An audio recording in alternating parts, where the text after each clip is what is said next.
नमस्कार मंडळी, मी Madhuri Patil. Maddy's food and creative या माझ्या यूट्यूब चॅनलवर आपलं स्वागत आहे. आज मी बनवणार आहे मशरूम बटर मसाला. सर्वात आधी मी मशरूम स्वच्छ धुवून घेतले आहेत, जेणेकरून सर्व माती निघून जाईल. मग त्यांना छान कट करून घेतले आहेत छोट्या छोट्या पीसेसमध्ये. त्यानंतर पातेल्यात थोडं पाणी घेऊन गरम करायचं आहे. कट केलेले मशरूम 5 मिनिटं उकळून घ्यायचे आहे. शिजवायचे नाही आहेत, फक्त उकळायचे आहे, जेणेकरून त्यातली सगळी माती निघून जाईल. त्यानंतर उकळलेले मशरूम एका चाळणीवर काढून घ्यायचे आहे. बघू शकता पाण्याचा कलर चेंज झाला आहे. जी पण इम्प्युरिटी असते ती यामुळे निघून जाते आणि मशरूम छान मऊ पण होते. आता आपण भाजीसाठी लागणारी पेस्ट तयार करून घेऊया.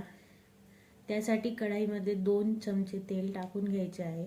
तेल गरम झाले की त्यात आधी कांदा टाकायचा आहे.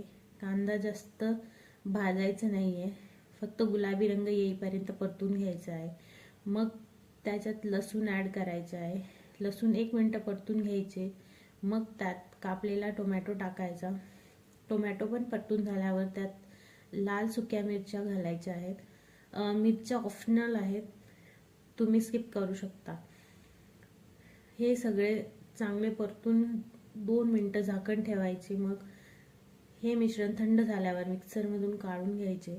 त्याची पेस्ट बनवायची आहे.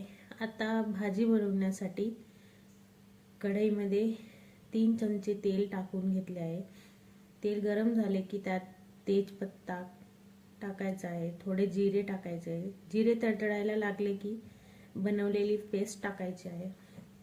पेस्ट छान परतून झाल्यावर त्यात लाल तिखट 3 चमचे, 1 चमचे हळद, 2 चमच गरम मसाला सगळं छान मिक्स करून परतून झाल्यावर त्यात थोडं बटर टाकायचं आहे. बटरमुळे छान फ्लेवर येतो भाजीला. आता यामध्ये आपण उकळून घेतलेले मशरूम टाकायचे आहेत. थोडं खालीवर केल्यानंतर यात थोडी काजूची पेस्ट टाकायची आहे. त्यामुळे भाजीला चव पण छान येते आणि कन्सिस्टन्सी पण छान येते. आता चवीनुसार नमक टाकायचे आहे आणि गॅस लो फ्लेमवर करून भाजी 5 मिनिटं छान शिजू द्यायची आहे. बघू शकता भाजीला रंग पण छान दिसतोय आणि कन्सिस्टन्सी पण छान आहे. आता कोथिंबीर बारीक चिरून घालायची आहे आणि गरमागरम सर्व करायचे आहे. पाहू शकता माझ्या सारांशला तर खूप आवडली. तुम्ही पण ट्राय करा आणि रेसिपी आवडली असेल तर लाईक आणि सबस्क्राईब करा.